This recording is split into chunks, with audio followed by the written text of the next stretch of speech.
Okay, we are no longer in Zion National Park, but we're not that far away. We're in Valley of Fire State Park, and we thought we'd just do a bit of a debrief on what it was like to hike the Narrows top down. And maybe we're basically going to try and make the type of video that we would have liked to have watched before we went and did the Narrows. We had a great time. It was fantastic, super fun. We'd do it again.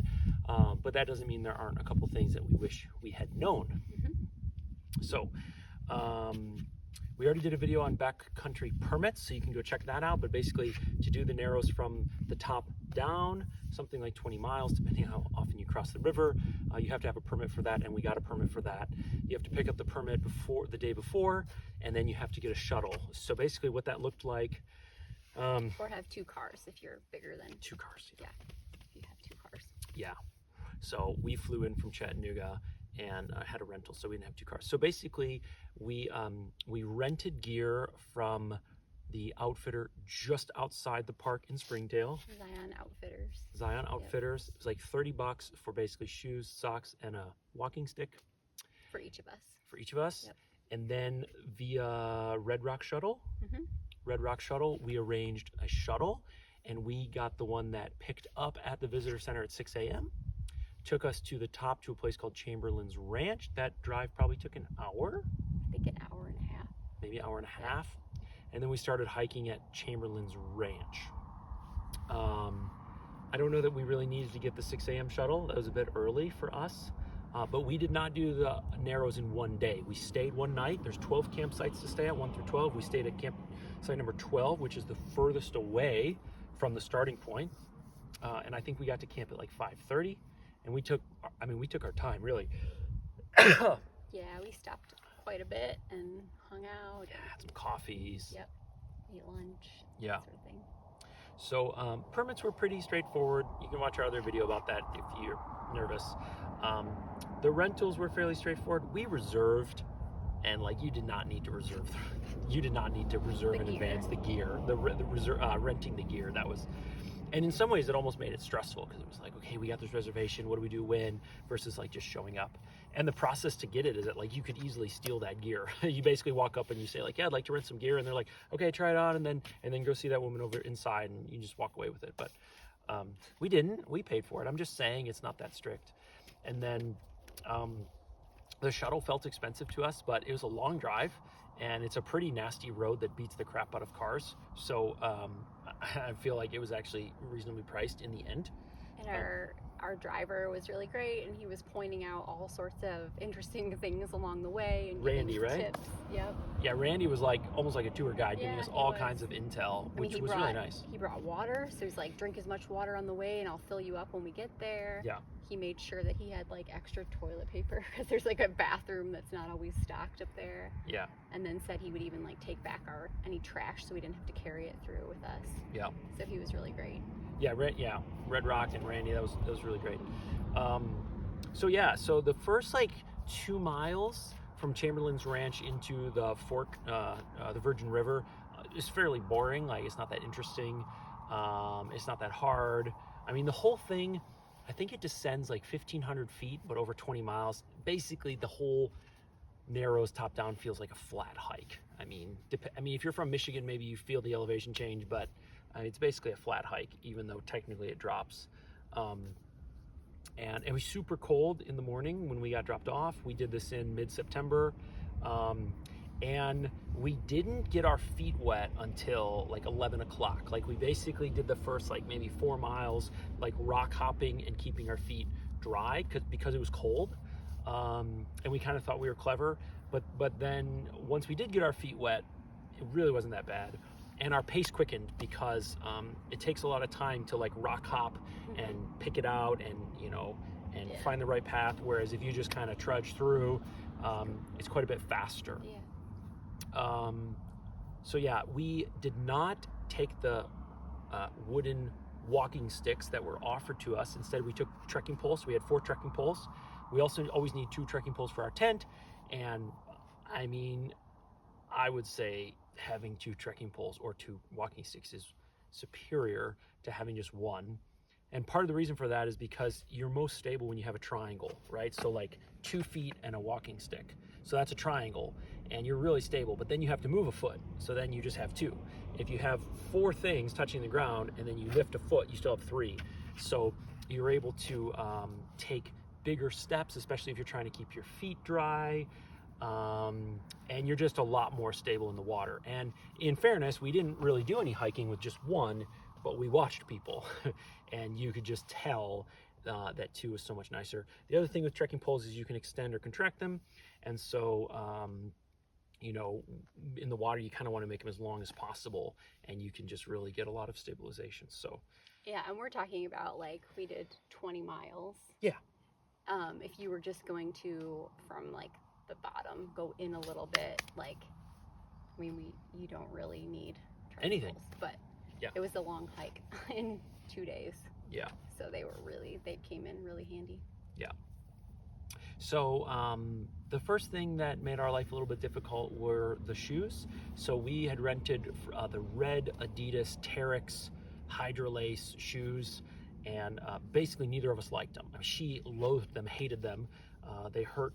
I Well, mean, go ahead. I just had like, after, I mean, I don't know how many miles in. Not that long. It was like they were just absolutely killing my ankles. I mean, by the end of the first day, granted we walked like 11 miles the first day, like I was like limping along. They hurt my ankles so bad. Yeah, she And was basically like almost wincing in pain with every step. Yeah, it was really unexpected and really awful. And they were the right size. Like, it wasn't like you'd gotten the wrong No, size. it was just my ankles weren't used to like that stiff like shoe. Yeah. And you left the laces super loose, but it still bothered her. Yeah. We don't normally hike in anything with a high ankle. We're always in like trail runners where the ankle is mobile. But even aside from that, like, I didn't really like the shoes either. First of all, the neoprene socks are great because they keep your feet warm. And I'm not sure how much the shoes help keep your feet warm. I can't say how much colder our feet would have been without the shoes. I'm not sure about that. But I will say those shoes are really heavy. I mean, super, super heavy. They themselves are heavy. Once they get wet, they're super heavy. And when we ended up hiking for a while just in neoprene socks. And then we hiked the Riverside Walk, the pavement part, back to the bus just in socks. And it was like your feet were just like floating. It was incredible. Yeah. So if we were to do it again, we would not rent gear. We would just buy neoprene socks and we would hike in trail runners. Waterproof or non-waterproof doesn't really matter because they're going to get soaked. But we actually did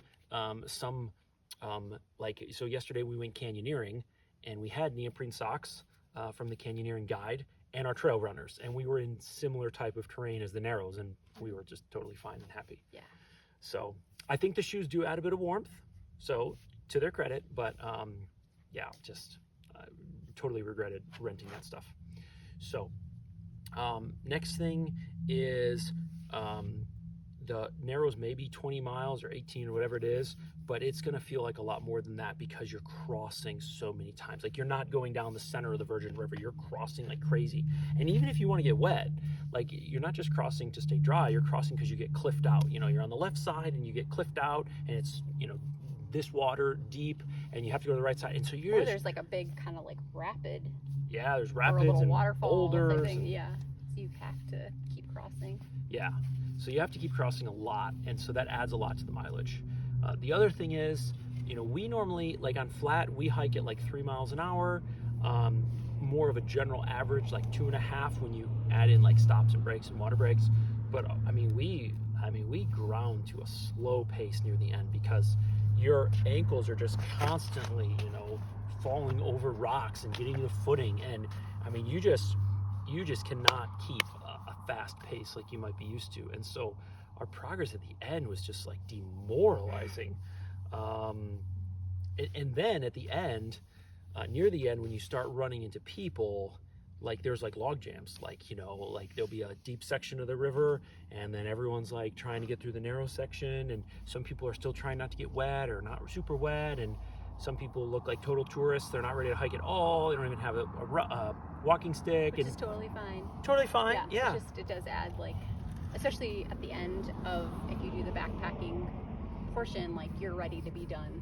Yeah, because you're we were. tired and you're hungry and Well, we were. Yeah. We were tired. We were hungry. Maybe you won't be. But maybe you'll but yeah, I mean, it was like there was a couple times where I'm like, Michelle, oh, quick, like move left. Let's get past these people. Like they're slowing us down, and obviously you're trying to be courteous and not like ruin someone's experience. But like it's kind of trafficy at the end. So yeah, so you start at the top. First couple miles are pretty boring. Then it gets kind of interesting. Then it gets more and more and more and more interesting, and then you get to campsite 12, and then after campsite 12, you get to a place called Big Springs where you can water's springing out of the rock, really pretty. Mm-hmm. We got to see a couple get engaged there and pray a blessing over their marriage, which was really cool. And then you can get fresh water there because they don't want you drinking the water out of the Virgin River. I'll let you go that. I don't know how much of it I believe. Anyhow, I think it has to do with all the cows at Chamberlain's Ranch and their poop, but whatever. And I would say downriver of Big Springs is really when it starts to get interesting. So that's the other thing is, like if you're thinking of just day hiking the Narrows, like you just want to take the shuttle bus and go upriver and downriver, totally acceptable. Like I honestly, at the end, we basically said we should have just day hiked it. Like we should have just started at the bottom, gone up to Big Springs, turned around, come down, because nothing upstream of Big Springs is more interesting or better than what's downstream of Big Springs. Mm-hmm. And when we did the Narrows a couple years ago with our kids, we only did like a mile. As we were going upriver, that was the question, is like, oh, should we turn around? Is it going to be more of just this? Is it going to be something super interesting? I think the Wall Street area is probably the most beautiful, but there's other things that are different than Wall Street that are equally or similarly beautiful. But like I know the day hikers, they're like, oh, we're not allowed to go upstream of Big Springs. It's like you don't even want to. It's just not worth it in our opinion. So yeah, I would say, if we were to do it again, I mean, if you just love backpacking and you want to hike and all of that, I mean, great, do it. It's fun to sleep outside, and our campsite was beautiful, and the water was great to listen to. Yeah, you could hear the water rushing as Right. you're sleeping. It's really cool. But if you're gonna backpack it because you think the day hiking experience won't be as beautiful, in our opinion, the day hike is the best part. So, yeah, in terms of water depth, so we were going at the water was at 30 cubic feet per second. There's 2 spots where we swam up to our necks, but in both of those spots you could have gone around the deep part. And basically the reason we didn't is we were kind of up for a swim. It was kind of part of it. It was fun, and we were prepared for it. But basically what we swam in a minute, other people who were otherwise caught up with us took them like 10 minutes to climb up and over this boulder in this wedged area. Now I don't know if they were slow or fast, but basically trying not to do the swim will cost you maybe 20 minutes in total. But we were up for it, and it was fun. I mean, it's part of the Narrows. So obviously if you come different CFS, who knows, but at 30 CFS there's 2 spots you swam, but you didn't have to if you really didn't want to. Other than that, I would say it probably I'm 6 foot, probably only got to like my thigh or something like that. So, something you'd like to add? You think of anything You else? definitely go through it can be cold because not a lot of sun obviously goes into the canyon. So yeah, hiking a little bit later in the morning or in a warmer time, could be good if you get really cold. We stopped at some points and sat in the sun to warm up. Yes. Good point. So that was one thing. Yep. Yeah. And then there are also different smaller canyons you can do offshoots of, Orderville was one. I wasn't up for it at that point. I was just exhausted and my ankles hurt like crazy. But that would be really cool to try sometime on a day hike, hiking up and then going down that part of the canyon. Something else? I don't think so. Okay. Well, hopefully that's helpful for you. And leave a comment. If you have a question, we'll do our best to answer it. And if you didn't like this video, then give it a thumbs down. But also, why'd you watch this long, honestly? And if you did, then we're happy about that. And we hope it makes your time more fun out in nature. enjoying this amazing world that God has made. So, all right, thanks. Take care.